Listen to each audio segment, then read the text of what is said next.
Hingga sampul buku Kristen pun harus nyuri dari bahasa Quran. Tuhannya Islam pun harus diambil masuk ke kitabnya Kristen. Al-Quran ini mau hukum-hukum apa yang Anda tahu cari di dalam? Warisan, pernikahan, tata negara, kemasyarakatan, apalagi pernikahan, pendidikan, politik, ekonomi, semua lengkap. Sementara di kitab saudara syarat nikah aja kagak ada. Ayo, jadi gak bisa Anda hanya bermodalkan congor membahas tentang Al-Quran. 3 poin ini sudah saya katakan kepada saudara, tak ada yang menyentuh esensi kebenaran. Saya hanya minta kepada saudara saya nih, saudara Nathan, tolong tunjukkan korelasi antara ajaran Yesus dengan ajaran Kristen. Itu aja. Konsen di situ, konsen. Nanti saya bantu untuk menyadarkan Anda bahwa Kristen itu ajaran barat dan tidak ada hubungannya sama sekali dengan Yesus. Tak ada hubungannya sedikit pun, kecuali menggenapi nubuatan tentang nabi-nabi palsu yang dijanjikan sebagai penghuni neraka oleh Yesus. Itu ada, itu tepat, itu Kristen. Dan tak ada yang lain. Hanya Kristenlah yang dinubuatkan Yesus sebagai penghuni neraka. Dan saya bisa buktikan malam ini. Demikian.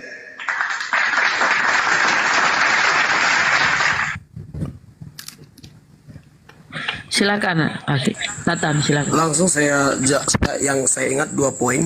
Yang pertama, Yesus utus.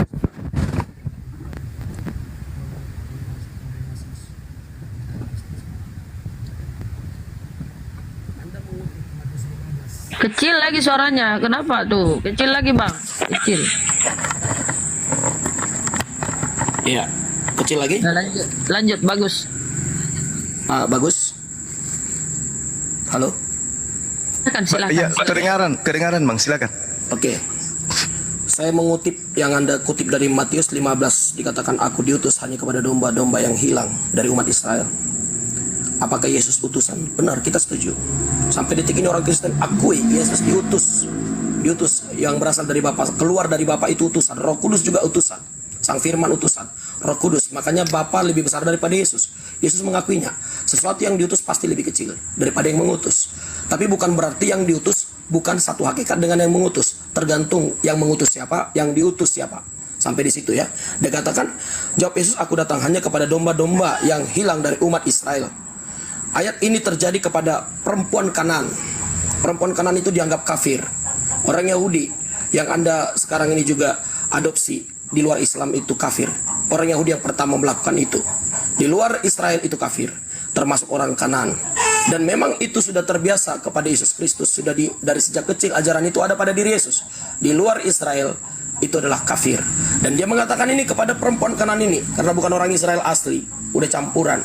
Dan dia berkata, aku diutusnya kepada domba-domba yang hilang dari umat Israel. Ini tidak ada masalah. Sampai di sini tidak ada yang salah. Tapi kalau Anda mengutip ini, Anda membuat jadi ayat-ayat polemik, mengatakan bahwasanya Yesus tidak layak untuk bangsa lain, hanya kepada Bani Israel, Anda keliru. Mohon maaf, ini yang saya katakan. Anda mencoba menafsir Alkitab tanpa Anda memahami isi Alkitab tersebut. Di ayat sebelumnya itu adalah perempuan Kanaan yang bukan Israel memohon, anak Daud kasihanilah aku karena anaknya menderita dan kerasukan setan. Kemudian Yesus berkata, aku bukan diutus untuk ente. Kemudian bahkan dikatakan di sini anjing, dia dikatakan anjing. Kata perempuan itu benar, tapi Yesus menjawab, ayat yang ke-26-nya dalam Matius 15. Tapi Yesus menjawab, tidak patut mengambil roti yang disediakan bagi anak-anak dan melemparkannya kepada anjing. Bayangin, wanita ini disebut anjing lagi. Pertama tadi dikatakan dia kafir, yang kedua dia dikatakan anjing. Tapi saudara tahu apa yang terjadi? Ternyata Tuhan Elohim hanya menguji Yesus Kristus, Sang Raja, Sang Mesias, Sang Al-Masih, hanya menguji iman wanita ini sampai seberapa kuat dia mempercayai Tuhan Yesus sepenuh hati apa tidak. Ternyata ujian iman itu berhasil. Dan ayat 28 ayat ini menjelaskan, maka Yesus menjawab dan berkata kepadanya, hai ibu, besar imanmu. Ketika kita beriman kepada Yesus Kristus, ketika iman kita besar kepada Yesus Kristus, sampai detik ini iman kita nggak abal-abal, bukan hanya di atas kertas atau teori. Keimanan kita kepada Yesus Kristus bisa mujizat terjadi, dan itu sudah terbukti dan banyak orang mengalaminya. Bukan hanya omong kosong, bukan pepesan kosong. Keimanan kita itu yang dilakukan gereja sampai detik ini, itu untuk menjawab Yesus utusan dan kepada Bani umat Israel. Kemudian yang berikutnya, saya langsung kepada Quran. Anda mengatakan apa korelasinya Yesus sebagai ajaran yang dilakukan Kristen saat ini? Ajaran Yesus mengatakan bahwasannya kita untuk kasihilah sesamamu manusia. Kasihilah Tuhan Allahmu, tapi kasihilah sesama manusia. Saya buka ayatnya di sebentar.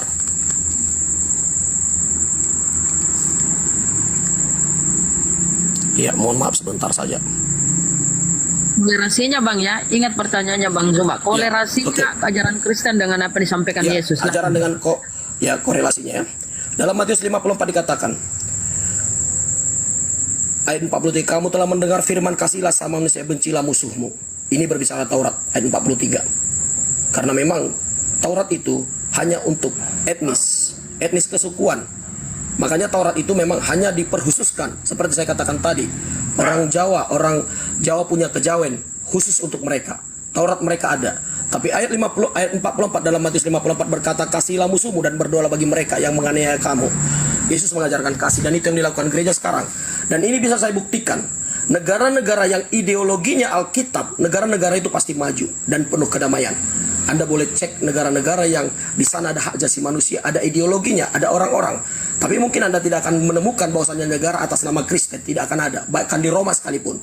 Tapi di sana orang-orangnya telah ada firman Tuhan, ada ideologi, ada kasih dalam dirinya. Dan itu terpancar ketika dia memimpin negara, maka dia akan memperdulikan rakyatnya seperti Australia, bahkan digaji jadi bayi. Karena mereka dari bayi mereka diperhatikan, sangat diperdulikan negara ini karena penuh kasih. Dan ajaran kasih inilah yang diterapkan gereja, bahkan bangsa-bangsa yang negara itu mayoritas Kristen. Ideologi mereka memimpin negara itu pasti sukses dan penuh kasih. Itu sudah terbukti. Dan saya kalau mau komparasi dengan Anda, yang jikalau ideologinya adalah Quran, maka saya pastikan negara itu hancur. Boleh Anda tantang premis saya. Dan ini sudah terbukti. Nah, jikalau Anda mengatakan korelasinya seperti apa? Nah, kembali kepada akhlak lagi. Akhlak Nabi Anda. Bagaimana akhlaknya? Anda tahu sendiri.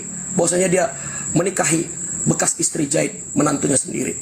Nabi Anda yang Anda muliakan itu tersebut, yang Anda cium-cium tangannya, keturunan Nabi aja Anda cium-cium kakinya, Anda sembah-sembah. Masa Isa Al-Masih, Al-Masihu, Sang Mesias memiliki kebesaran di bumi dan di sorga, Anda tidak mau cium, Anda tidak mau sembah. Neraka jahanam bagian Anda. Udah kemana-mana ini. Nah, silakan. Oke. Silakan. Oke, baik. Jadi salah satu cara untuk menutupi ajaran barat dianggap benar itu memperluas dan memperbanyak kemudian orang mendengarkan tentang ocehan-ocehan kosong terkait dengan baginda Rasulullah Muhammad sallallahu alaihi wasallam. Tapi kalau kita urai berdasarkan ajaran Kristen, tak ada ajaran di atas muka bumi ini yang lakunya seperti hewan kecuali agama Kristen secara universal. Bukan hanya oknum pembawanya tapi seluruh penganutnya. Nanti kita bahas itu. Yang pertama adalah Yesus Anda akui sebagai utusan. Justru karena pengakuan mulut saudaralah cerminan bahwa Anda itu bukan pengikut Yesus.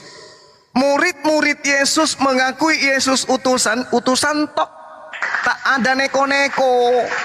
Tak ada masuk ke sinagoge nyembah anak Maria, tak ada. Antikristus itu, Bung, mengaku dengan mulutnya Yesus itu rasul, utusan, tapi prakteknya dituhankan. Itu antikristus. Oke, makanya Anda susah menghubungkan antara ajaran Kristen dengan Yesus, susah. Ajaran Islam dengan Yesus justru nyambung. Ajaran Kristen dengan Yesus tak nyambung. Ini kasihan ya, kasihan. 1 Yohanes 2 nomor 22. Siapakah pembohong itu? Bukankah dia yang menyangkal bahwa Yesus itu adalah utusan, Mesias, Kristus? Itulah antikristus, yaitu yang menyangkal Bapa maupun Anak. Nah, sekarang Anda mengatakan Kristen mengakui Yesus itu utusan. Tapi faktanya Anda sepanjang bernarasi Yesus Tuhan. Berarti pembohong. Siapakah pembohong itu? Pembohong itu lain di mulut, lain di praktek. Yesus Rasul Bang Suma. Ke hari Minggu kita intip ke hari Minggu. Hari Minggu kita intip ke gereja, siapa yang disembelih sana? Yesus. Ini memalukan ini. Ini ajaran yang jelas-jelas diplesetkan ajaran Yesus. Tapi memang tidak apa-apa karena itu sudah dinubuatkan. 1 Yohanes 2, 18, 19. Anak-anakku, waktu ini adalah waktu yang terakhir. Seperti yang telah kamu dengar, seorang antikristus akan datang. Memang mereka berasal dari tengah-tengah kita. Farisi yang kubilang tadi yang mendirikan agama Anda itulah yang dimaksud. 1 Yohanes 2 nomor 22 nomor 23. Siapakah pendusta itu? Bukankah dia menyangkal bahwa Yesus itu adalah Kristus? Dialah itu antikristus itu, yaitu dia yang menyangkal baik bapak maupun anak. Sebab barang siapa menyangkal anak, ia juga tidak memiliki bapak. Barang siapa mengaku anak, ia juga tidak memiliki bapak. Nah sekarang permasalahannya adalah orang-orang Kristen ini mengajarkan dirinya sebagai ajaran kasih. Kasih apa? Kasih yang mana? Memberikan Indomie, menjajah gitu, merampas rempah-rempah dengan mengatasnamakan ekonomi, dengan mengatasnamakan politik, tapi membawa ajaran Kristen. Itu maksudnya ajaran kasih. Setelah berhasil diusir, wah pura-pura cuci tangan. Oh kami ini adalah ajaran kasih. Yeay. Kuburan 40 jiwa korban ada di seluruh Indonesia. Dan agama yang dibawa adalah Kristen. Rumah ibadahnya bernama gereja. Tuhan yang mereka jual namanya Yesus. Buku kitabnya diterjemahkan ke dalam bahasa Islam, bahasa Quran, Alkitab. Gak bisa cuci tangan kalian itu, gak bisa. Anda mengatakan di mana ada ajaran Islam sebagai ideologi hancur. Yang menghancurkan siapa? Yang membuat propaganda di dalamnya siapa? Yang menjual senjata ke sana siapa? Kalau mereka tidak melakukan politik praktis, apakah pabrik-pabrik senjata mereka itu akan laku? Kalau dia tidak melakukan praktik adu domba, apakah mereka bisa mengambil dan merampas, mencuri minyak bumi yang ada di negara Islam tersebut? Lihat Iran, lihat Irak, lihat Kuwait. Siapa yang menghancurkan? Agama yang mayoritas penduduknya penyembah Yesus. Jangan Anda mengatakan di sana ada produksi senjata. Seluruh senjata yang digunakan negara untuk berperang itu diproduksi di negara yang Tuhannya Yesus. Catat itu. Catat baik-baik. Ya, hanya di Indonesia yang senjatanya menggunakan bambu runcing mengusir penjajah yang beragama Kristen. Nah, lalu kemudian Anda mengatakan ajaran kasih. Yang mana ajaran kasih itu? Yang mana? Yang mana? Yang mana? Yang mana? Yang mana? Yang mana? Satu hal yang mesti Anda pahami. Satu hal yang mesti Anda pahami. Tak ada satu pun dari Bible yang bermanfaat untuk negara ini. Satu pun. Sila yang ada di dalam dasar negara semua disadu dari Al-Quran. Dasar negara ini semuanya diambil dari Al-Quran. Tak ada diambil dari Bible. Tak ada satupun. Mengisi kemerdekaan ini, yang ada di Indonesia ini, negara yang kita cinta ini, tak ada satupun unsur yang dihasilkan dari Bible. Tunjukkan saya satu dalih dalam Bible yang bermanfaat untuk negara ini. Satu aja. Satu aja. Saya miskin narasi untuk itu. Tak pernah saya menemukan ada satu ayat dalam Bible yang bermanfaat untuk negara yang kita cinta ini. Tak ada satupun. Pahami itu ya? Tunjukkan sebentar. Kemudian Anda berbicara mengenai ajaran kasih. Bung, kasih itu bukan mengelus-elus rambut bagi-bagi Indomie. Datang bencana orang dimurtadkan. Bukan. Bukan. Yang dimaksud kasih itu menurut ajaran para nabi, baca Ulangan 11 nomor 1. Kasih kepada Tuhan adalah taat kepada Taurat. Itu kasih kepada Tuhan. Yang kedua, kasih kepada sesama manusia. Tak ajarin. Kasih kepada manusia menurut Yesus, Matius 5 nomor 19. Tidak mengajarkan kepada anak istri kita untuk meninggalkan hukum Tuhan. Jadi kasih kepada Tuhan, kasih kepada sesama manusia, kasih kepada musuh adalah mengajarkan firman Tuhan kepada mereka. Bukan mengajarkan surat-surat kepompong dari barat. Oke? Menurut Yesus, kasih kepada Tuhan, kasih kepada manusia, kasih kepada musuh adalah mengajarkan mereka hukum Taurat. Matius 5 nomor 19, Yosua 22 nomor 5. Jadi jangan Anda menjual kasih. Kasih itu adalah kasih bencana. Ada bencana turun, injilin orang, murtadkan orang, ngumpulkan orang gila, diobatin, begitu sembuh sedikit dibaptis. Itu bukan kasih itu. Yang terakhir, Anda mengatakan akhlak. Akhlak baginda Rasulullah Muhammad sallallahu alaihi wasallam menikahi menantu. Nah, inilah kalau otak cuplis. Mana ada Rasulullah menikahi menantu? Zainab itu adalah istri dari Said. Said bukan anaknya. Said bukan anaknya. Dan ini apa tujuannya kemudian? Karena dia seorang pemimpin, dia membawa risalah, dia membawa hukum. Maka hukum ini tidak cukup dengan teori, dia harus mempraktekkan, menghapuskan semua materi hukum-hukum berhala yang ada di tengah-tengah orang Arab pada masa itu. Apa itu? Mengangkat anak angkat. Begitu anak angkatnya dianggap sebagai anak angkat, tidur bersama, makan bersama, mandi bersama, padahal bukan mahram. Itu yang harus diputuskan. Tidak boleh ada anak angkat dalam rumah kalau dia bukan mahramnya, nggak boleh. Dibatasi dengan batasan haram. Tak boleh kemudian anak angkat masuk ke rumah kita kalau mereka sudah balik, kita tidak menggunakan penutup aurat, tak boleh. Maka diputuskanlah pada masa itu, tak ada anak angkat. Tak boleh kamu mengangkat anak orang sebagai anak kandung, tidak boleh. Itu harus diputuskan. Maka Rasulullah mempraktekkan itu dengan menikahi mantan istri dari Said yang adalah anak angkatnya. Akhirnya apa yang terjadi? Sejazirah Arab tak pernah lagi melakukan anak angkat kayak begitu. Kenapa? Karena di dalam Islam, aurat itu adalah satu hukum yang harus dipertanggungjawabkan di hadapan Allah. Berbeda dengan agama saudara. Nah, kalau berbicara mengenai akhlak, Bung, dari segi turunnya pertama kali kemudian agama saudara diawali dengan pembunuhan. Rasulnya mengawali dengan penganiayaan, lalu kemudian merambah kepada Yunani dan Romawi. Lalu kemudian Anda lihat, saya minta kepada saudara pertanggungjawabkan ucapan saudara bahwa berbicara mengenai akhlak dan akidah, tolong tunjukkan risalah kehidupan Paulus layaknya Rasulullah dari usia 1 hari sampai 63 tahun. Hari kedua, hari ketiga, hari keempat, hari kelima, hari keenam, hari ketujuh, tahun pertama, tahun kedua, tahun ketiga, tahun keempat, sampai usianya 63 lengkap di dalam risalah kenabian beliau. Beliau lengkap di dalam riwayat kehidupan beliau. Di kitab beliau itu muncul kemudian di dalam pengajaran umat Islam. Semua hari demi hari tertulis tentang beliau, tak ada yang kosong sedikit pun.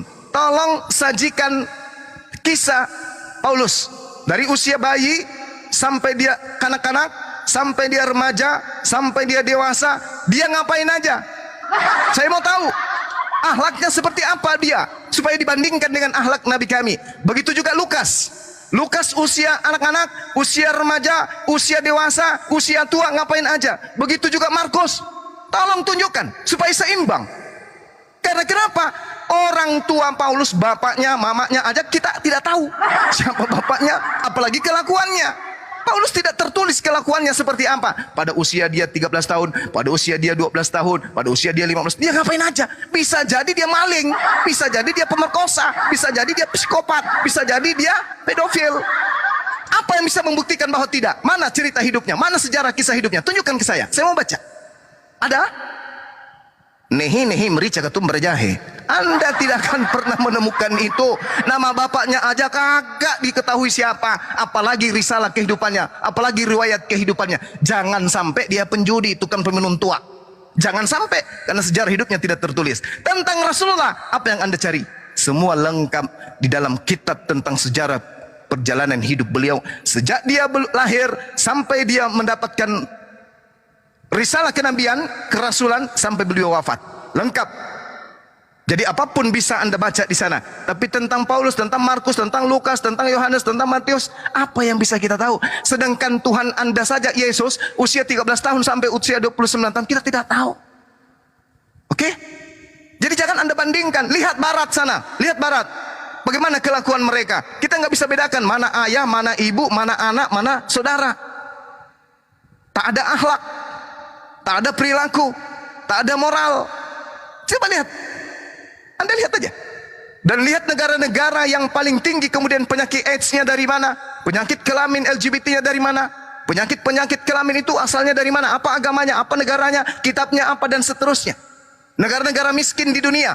Lihat. Negara-negara yang paling kacau di dunia. Lihat. Negara-negara yang paling kacau, yang paling banyak terorisnya di dunia. Lihat. Agamanya apa? Mayoritas apa? Kitabnya apa? Tuhannya siapa? Lihat. Jangan hanya melihat di Indonesia.